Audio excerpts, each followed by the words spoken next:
एक मोती एकत्र करून पुन्हा माळ बनवण्याचा प्रयत्न शहाजी थोरात यांनी केला आणि त्याला प्रत्येक विद्यार्थ्यांनी साथ दिली आणि आज आपण सर्वजण खूप संख्येने एकत्र इथे जमलो आहोत। याचा आनंद मला तर झालाच, पण तो प्रत्येकाच्या चेहऱ्यावर दिसत आहे। माझं तसं मूळ हे गाव आजोळ आहे।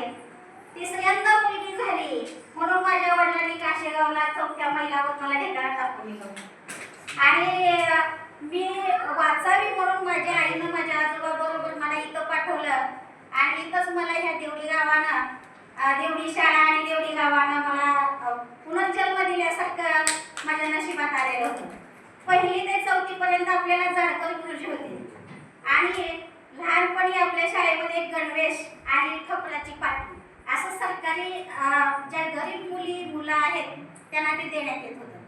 जाडकर गुरुजी कधी पण प्रत्येक वेळेस गेले की आधी गणवेश बघणार कसं आहे, तिला येतोय का नाही, पण त्यांनी कधी माझी गरीब तू आहे असं कधी मला त्यांनी दाखवून दिलं नाही आणि शिक्षकाच्या स्वरूपात मला त्यांनी एक बापाची छाया किंवा बापाची माया अशी त्यांनी लावली होती आणि पहिल्यांदा आलं की एक खपराची पाटी आणि गणवेश जाडकर गुरुजींनी दिला होता।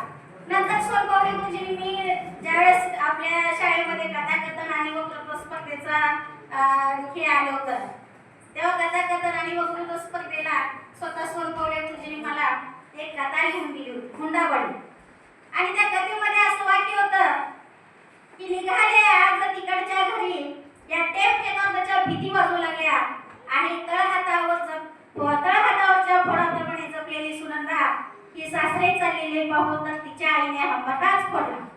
का कुणास ठाऊक तिला कळून चुकले होते की ही मुलगी आपल्याला पुन्हा भेटणार नाही म्हणून।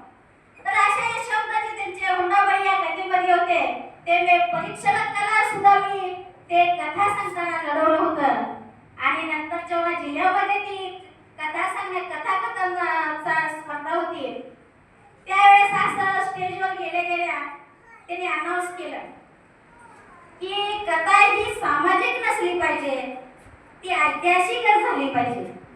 पुढच्या साईडला बेंचवर मी बसले होते, सोनपावले गुरुजी पाठीमागे बसले होते।